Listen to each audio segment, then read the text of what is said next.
This is the Venalova preview show for Leyton Orient at the weekend. I'm joined by Andy, Al and Danny in place of Craig, who is he in Butlins? Yeah, Butlins away with kids. He is. So, yep, got a super sub in. Danny, how are you doing? I'm good, thanks Josh. Nice to be here. Good to hear. We're not sure about that yet. We'll decide in 20 minutes if it's been a good waste of your time. So yeah, we're just going to preview the Reds game against Leyton Orient at the weekend. So let's get stuck into it.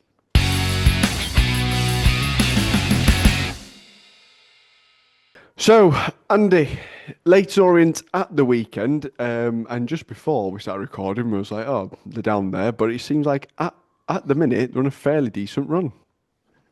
They are indeed. They're only 3 points above relegation and 2 places above relegation. And, you know, in that respect, you think, oh, they're not doing very well. We should do pretty well against them. Until you see their last number of games. They've lost 1 in 6, none in 5, the last 5. And in the last 4 games, they haven't even conceded a goal. So that's a bit of a worry, considering how many chances we try to miss or endeavour to miss.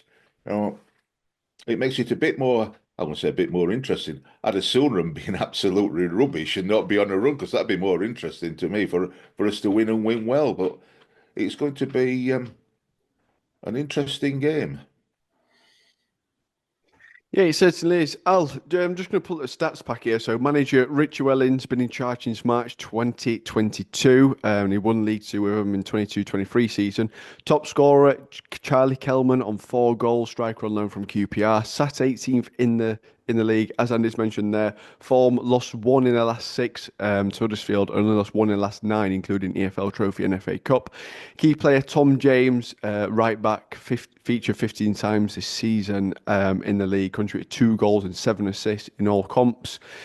Formation 4-2-3-1, and a stat about them is they're one of only 6 teams, including us, to have played 1 season in the top flight in their history. So, Al, how do you feel about this one? Because as Andy's mentioned, they're sat 18th in the league, but recent form looks quite promising. From 3rd of December, as Andy says, they ain't conceded a goal. So they're really flying, aren't they? I think they've won 3 and drawn the drew against Burton on Saturday 0-0. And as you said, they've got that 23-year-old Kelman on loan from QPR. I think he's American, so Dominic Pines up against Kelman. Battle of the States. Dominic Pines, new signing again. Hey, there you go. Dominic Pines, my favourite defender you've got. Donovan. So yeah, let's see what happens. Club's done well. They put it out there. I think a family of 4 for about 28 quid. So they're trying to get Oakwell full. It's going to be tough. It's last weekend shot before Christmas. So they're doing everything at club to try and get fans in. But we've just got to play his own game, haven't we? And big choice for Gaffer, isn't it? Does Carly play? A Carly play, or whatever his name is, you'll say, or does Kelechi. Does he start? Kelechi, Al, it's easier. Number 50. Number 50. Does Kelechi start? Because it was tremendous on Saturday. Gaffer's got a problem, hasn't he? Does he start with him? Does he get Phillips back in? But who does he drop then? It's an interesting one, isn't it? What he's got to do. So I think he'll stick to the same team, but probably Phillips might come in. Who knows? Let's see what they've done in training this week. It certainly is, especially as you mentioned there, a good initiative to get some fans in at the weekend as well, pre-Christmas as well, putting on a decent offer. Danny, you mesmerised me with your stats pre-show, then when you just pulled it up on screen. So I'm just going to let you take it away. He didn't mesmerise you, Josh. He baffled you. Yeah, he did. That's not the same as mesmerised. Well, all I saw were a lovely formatted Excel document, and I thought, wow. Blinded by numbers. Anybody think I work with data? But are you ready for this one? Well, ladies and gentlemen, here's finished facts. There you go. That's a great title, that, Al. Well, the couple of stats I was taking Joshua to start with anyway was basically looking at points per game of the league table this year versus previous years. And the headline is, which is no surprise to anybody really, that we're behind where we should be for both the last 2 years as well. So at the moment, we're bang on 1.5 points a game. It's not looking as rosy as for teams around us. But the other headline one as well versus Leyton Orient is they don't seem to gain any points when they're losing, and they also don't seem to lose any points when they're winning. So what I was saying to the guys to start with is whoever gets that first goal is going to be really important on Saturday. Yeah, it certainly does look like that from that perspective of they're just not dropping points or picking up points from that position, which is always bodes well because we're free-flowing, attacking football and extremely prolific in front of goal, which is always nice. So we're absolutely flying. Andy, in terms of sort of looking at us for this weekend, I'll sort of alluded to it already. There is a little bit of a selection headache with what does he do with Phillips? Because I think for me, midfield looked fairly all right at the weekend. It's not really something that I would necessarily be rushing to tamper or tweak. Well, I mean, everybody has different views, don't they? My personal view is that given the last few matches that Kelechi's played in, there's no way on God's earth he can be dropped. Not for anybody. He's been easily the man of the match. At Exeter, he was by far the best player. He was probably our only player in the first half. But in the second half, he's a class apart at the minute. So either Adam Phillips starts on the subs bench, after missing that match through suspension for being sent off, or if he comes back, Johnny Russell. That's the dilemma. That's the only dilemma for me. Not Kelechi. He has to start. If he doesn't start, it's absolute stupidity as far as I'm concerned. Yeah, can't imagine he'd be the one to drop out, Al. Can't be. You think it's going to be Johnny Russell out of that three that Andy mentioned then? I would have thought so, but as I said, we don't know. It's Darrell Clark's got that dilemma to face, hasn't he? And to make that choice. I mean, Russell has been playing all right. Late on, he drops out of games, I think. But then again, Adam's not been his best, has he? So it's toss a coin for me. I think Alan's banged the money there. I think the back end of last season, and particularly start of this season, Phillips has started really, really well. But since he had that sort of mini spell out with his injury, he's come back and there's just something that you can't quite put your finger on. He just doesn't seem the same player. I'm not sure if it's a move away, if it's still that he's wanting, if it's still an injury that is still carrying over. But there's a choice there, isn't there, between Phillips and you look back to the last home game against Birmingham, and if it weren't for the ball going through Russell's legs, then we could have got a point there, or even better. So look at it in isolation. There's a few different points, but over a longer period, Phillips just hasn't been up to it, has he, for the last few weeks? No, it's definitely, it makes it difficult because, like you said, the beginning of the season, Danny, he was really, well, I don't know if he still is our top goal scorer at this moment in time from sort of that red hot form that he started the season with. And it almost, if he didn't score, then no one else really would. And he put us on his back a few times, whereas now it's faded away. And I think with Adam Phillips going out of form, I think that's also why our goals have dried up as well, which has been fairly interesting. Do you reckon we could see a change of shape potentially, Andy, to try and shoehorn him back in a way of if he doesn't necessarily want to drop Russell and sort of stay with that three? Because I do think as a three, Johnny Russell is quite important in the way in which that works and operates. I mean, we look sort of back to like when we were playing Wickham in those period of time where Johnny Russell was probably one of the first names on team sheet, and at the time, very unfortunate not to have scored in about 3 or 4 games.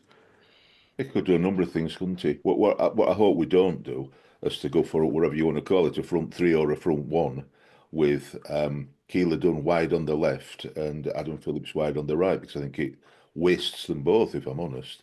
I'd much sooner us play with 2 strikers, whoever that is. Presumably that'll be Stephen Humphreys, whether that's with Keeler Dunn, which I'd expect, with Max Watters coming on maybe later on. But I would much prefer, whichever it's going to be, I would much prefer Adam Phillips or whatever to play as an attacking midfield player rather than wide right. Because when them 2 players are both out wide, they're absolutely nowhere near Humphreys. So, he's heading the ball on for himself. He's trying to bring people in and there's nobody to bring in. We need somebody that's going to play closer to him and 2 attacking midfield players behind that that defensive midfield player, you know, holding their position in the centre. And I think that's where Adam's best, if I'm honest.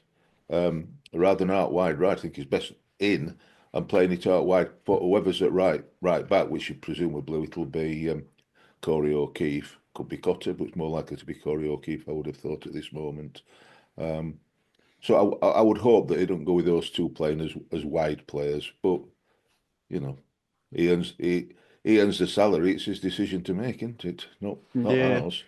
This is a bit of a weird one, Al, to sort of be in this position of almost questioning Adam Phillips' involvement, especially when you sort of look at the beginning of the season. You'd have been like, yep, straight in again, one at first names on the team sheet. But it's almost we've got an abundance of quality in the middle where we're lacking in other areas. It's like we've got 3 or 4 midfielders, especially centre midfielders, that could probably start week in, week out. Well, in my final team, I've put him in and take Russell out, so that's my decision. Spoilers spoilers, because you're normally right. The other thing is, on Tuesday, under 23s lost to Sheffield Wednesday 3-1, and Craig had 65 minutes, Cosgrove had 65 minutes, and Benson had 65 minutes. So they've got, you know, more in the legs, I suppose. So I'm assuming probably all 3. Well, I don't know if Benson will be on bench on Saturday, but at least 2 out of 3, I would say, are on bench. Yeah, certainly. I think, Danny, do you reckon the festive period will come into team selection a touch as well? Because when you look at the games we've got over that period of, I think, is it Bolton, Peterborough and Wrexham are the 3 that sort of top and tail Christmas. Leyton Orient, no disrespect to them, but it's one of those games on paper, when you look out of them 4 games, it's the easiest one that we've got coming up. And granted, they've come into form perfect time, which is always our impeccable timing to start playing at that time. Do you reckon that could sort of feed into Darryl Clark's thoughts of potentially making a bit of rotation? Because Adam Phillips had a week or 2 off anyway, so he's got a little bit of catching up to do as well. So it could potentially come into his thoughts of getting him in, getting him an hour under his belt, and then bringing him off. I think particularly later on in game, possibly, when we've got those guys that are playing for under 23s, does it give us an option to rest? Yeah. But I think apart from the midfield sort of question at the moment, whether it is going to be Kelechi or whether it is going to be one of, let's say, 3 or 4, apart from that, it's really hard to put your finger on what to change to start with to get that rest in. I mean, up front, you've just mentioned Cosgrove there coming back. Waters on his way back. At the back, there's so many holes at the moment. So it's great saying, yeah, really busy, rotate. But who do you rotate that's as a good a standard than the players that we've currently got? It's hard, isn't it? So unless you're changing later in the game, it's got to stay fairly simple for me and stay the same team. Yeah, I think it is. Especially defensively, Andy, we've not really got that luxury at the minute with sort of the number of injuries we've got. I mean, to the point of we're probably thinking about what under 21 players going to get sort of thrust into side, and should we pick up another injury, then it will be down to under 21's playing. Especially, it was a bit of a baptism of fire as well of having 3 games in a week and them all being sides that are in around top 6 as well. Perfect timing, isn't it? Having two of the mainstays in the back 3 both out injured, and presumably for a number of weeks, whether it's a month, 6 weeks, 2 months, however long. It's a long time, particularly, as you say, given the Christmas period. You can't, if it had been a few weeks ago, when you're coming up to this period, we could have given Mark Roberts a rest. Well, he's going to get a long rest now, and put Donny in instead, and same for Josh Earl, just to give him a bit of a break. I think in January we've got to do 1 or 2 things, because they're still not going to be with us. They're not going to be ready. Need to do 1 or 2 things. We either need to get someone on loan, and not an 18-year-old from Chelsea or Man United or someone like that, an experienced player, or recall one of our centre halves that we've sent out. We've got Jack Shepherd, who are quite rare. He can make a mistake now and again, but they all can. Or Casper, he could come back as well. Both. We certainly need some reinforcements, but that's only going to take us from the start of January, and whether we're going to do it or not. On that, Andy, I think it's interesting with what role McCarthy plays going forward as well, because it's clear that he's not fancied. So if we've got 2 young defenders there, then we're as well developing a zone than we are for somebody who's clearly not rated within the club. It's strange, isn't it? Because when it happened, we're thinking, why couldn't we have got those back? And obviously we can't. So we're a bit more than a bit concerned that Conor McCarthy were going to be playing for lots of reasons. He's clearly not fancied, so or it seems as though he's not fancied. So the head coach don't think he's good enough, basically, with what we've got, and he's hardly played. The poor lad, came on the last home match and then went off quickly because Adam Phillips got sent off. So we changed formation, which I thought were really hard on. It's what happens in football. It's all tactical and that, but really hard on him. But I thought he did really well at Exeter.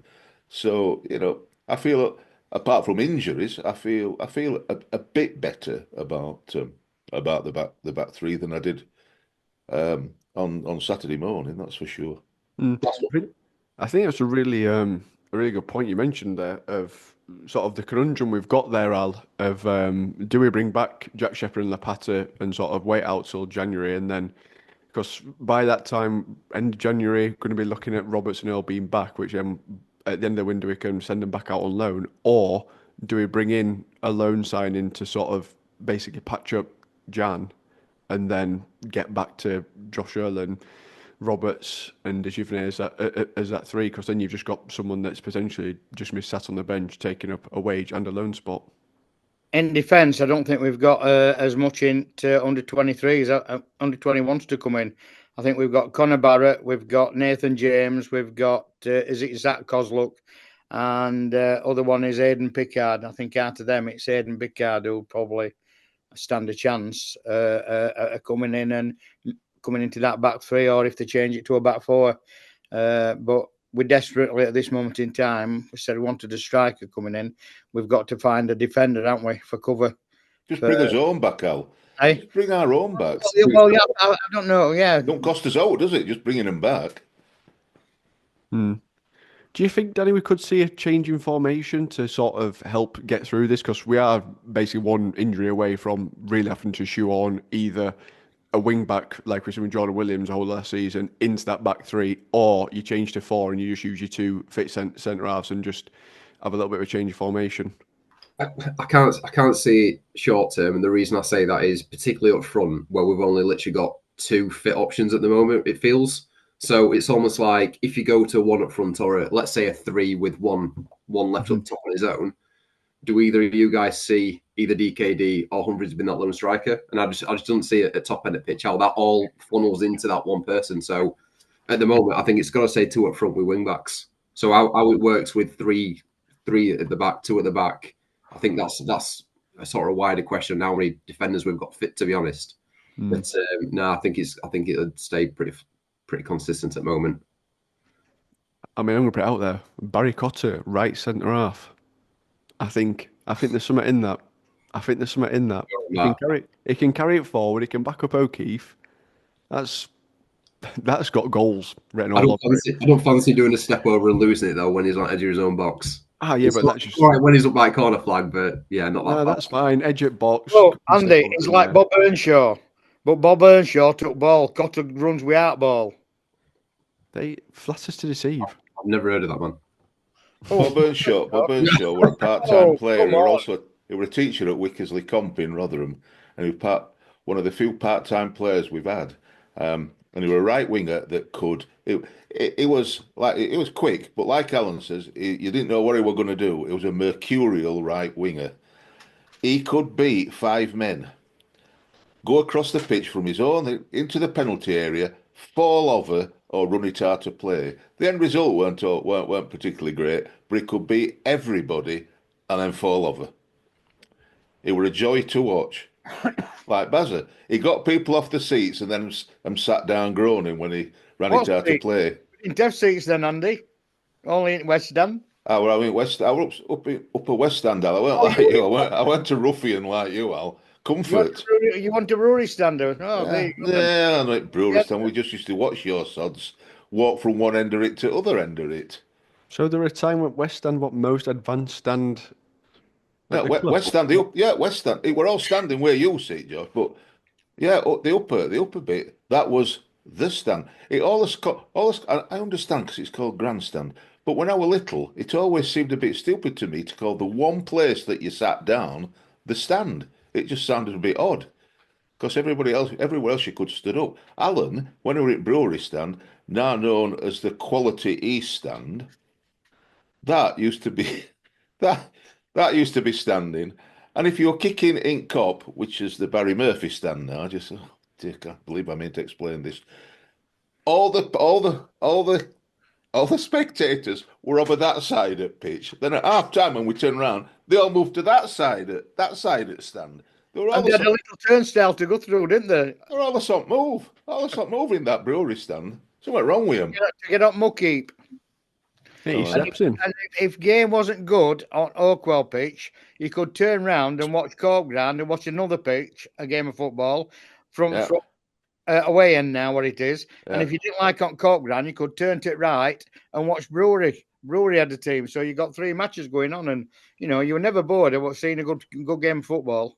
If you look on intro, look on intro to Away End, Josh, where I talk about Barry Murphy being, that his stand. It used to be the Cop, and as Alan said, there was something, but it were a slag heap, and people still used to stand at top of that. It weren't safe because you just stuck on top. You could fall off either way. But as Al said, if it were rubbish, you turn around what's now the part of the club and the training pitches and what have you. It was the Queen's ground where another team I never found out unless it was Queen's. I don't know who it was that played there. Somebody will tell us. It was Cork Ground, wasn't it? It was Cork. Cork, that's right, yeah. You just used to turn around and face away from our pitch, and you could watch their game. 2 for 1. There you go. And the great scoreboard we had A, B, C, D, E, F, G, H, I, J, K. You no idea what he's talking about, have you? Letters by the sound of it. Alphabet. Right. In your programme, you got all the games that they were going to tell you what the halftime scores were, lettered. And then on your west stand, along front, there were hooks with them all on, and they used to hang the halftime scores on it. So if it were A, and that were Barnsley versus, or Leyton Orient versus Barnsley, if we were away, obviously it wouldn't be. They'd hang 0-0 there, and all way along, so you could find out what halftime scores were. None of this announcing business, none of this electronic announcing business. I prefer that. Flaming numbers, bit like cricket. Yeah, I prefer that. I feel like showing someone's job though to update it all way throughout the game. It took most of the second half to get the halftime scores up. That's absolutely fantastic. Well, I enjoyed that trip down memory lane. Local beer, Andy. Bitter history. Not a good bitter history, Al. League 3, League 4. I used to watch Co-op play on Queen's Ground, as Al said, because we weren't playing that well. We were down in 4th Division and not doing very well. So on other ground, it was probably a better game anyway. We beat Exeter anyway, so we've come good from them days.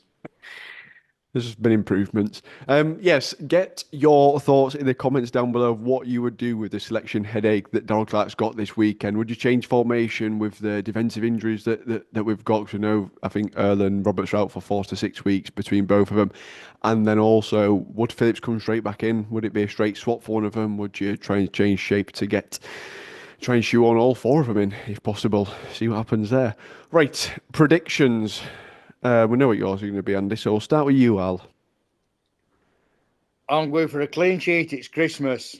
We're going to have a clean sheet, 2-0. 2-0 to the Reds. Ooh. Positive vibes.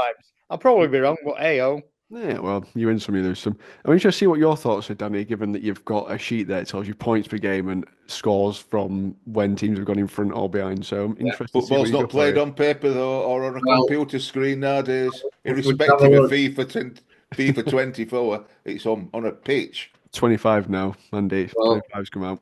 It's no surprise we score more than them. If they're winning, they tend to stay ahead. If they're losing, they tend to stay behind. I feel like we'll have a load of shots like we've been doing. Not been able to hit a barn door with a machine gun, but I think one of them will go in, and we'll just scrape it 1-0. Ooh, like a nice edgy 1-0. Andy?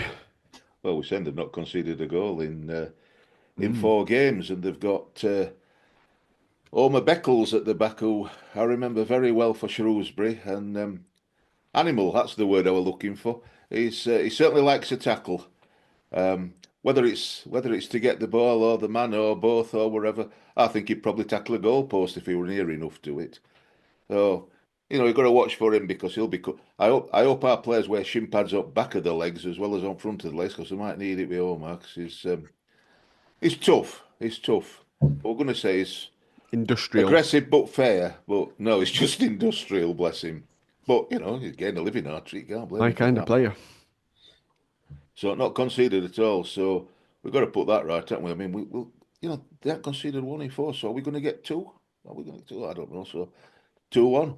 But we'll have to go in league because if they go 1-0 up, we'll not get 2 goals, will we? On Danny's stats. Do you know, I'd love them to go in front and then 30 seconds later us equalise. So I don't want to be. I told you. And then us win.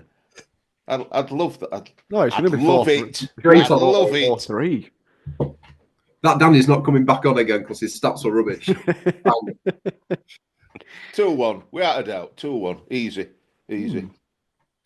I'm going to go 1-1. Sitting on the fence. I'm not convinced either way. I feel we're going to do exactly the hardest thing possible as well. We'll not pick up points here, but pick up points in next 3 after it. We'll win next 3 at a canter as well. That's just what we do. That is exactly what we do as a club. So yeah, get your predictions down in the comments below. I believe, are we 2 or 3 games in, Andy, into the second So I'll put the I'll put in the comments of this. I'll put the league tables both for the season and for the mini league that's 3 games in. But I just give a slight taste because I don't need to look at it. At the top of it as well as Chris Man, you are not near the top of the season. No, wheels fell off. You dropped to 11th. Yeah. From being second for ages, you dropped down to 11th. Tracy Martin, she's there, equal top. She's doing well. And I don't want to be too clever about it because there's a lot of 4 points. But there's somebody's on top with 5 points of the mini competition. Thank you very much. Yeah. Form's temporary, class is permanent. We'll have to change it. Instead of this, can you predict better than an 11-year-old and then get them 2 scamps on? You're going to have to start doing. Have to change it to can you predict better than a 70-year-old? It depends if you know who we're playing. Make it easy, you can't. There we have it. Get your predictions down in the comments below. As Andy's mentioned, there is not that far off the top anyway from the beginning of this new mini league as well. So if you've not predicted before, don't worry, you've still got a very good chance because there is however many games left until the end of the season. So 25, something like that. There'll be a fair few. So a fair few points up for grabs.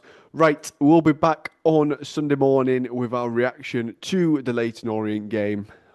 Hopefully, we'll find out if Danny's stats are correct or not. Will we? I know, will we? Won't we be doing an instant reaction? Oh, at home. I don't know. We might be. We might do an instant reaction then. And have a lie in. I mean, I'm all for that because I won't have to get up on Sunday.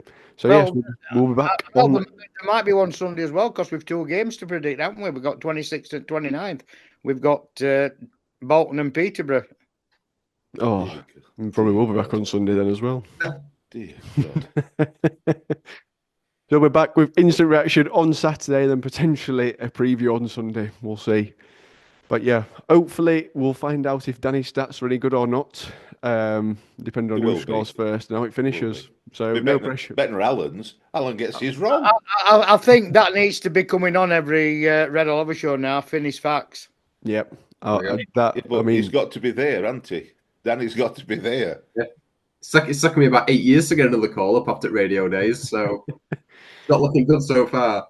Craig's been gutted that he's gone on. There's a clear reason for that, though, Danny. There's been Joe didn't think you were up to it, so he wanted you bin in. He's our Spotifyer. Yeah. Silent Spotify man. He is. Right, we'll be back at the weekend with our reactions and previews. We'll see you there. You Reds.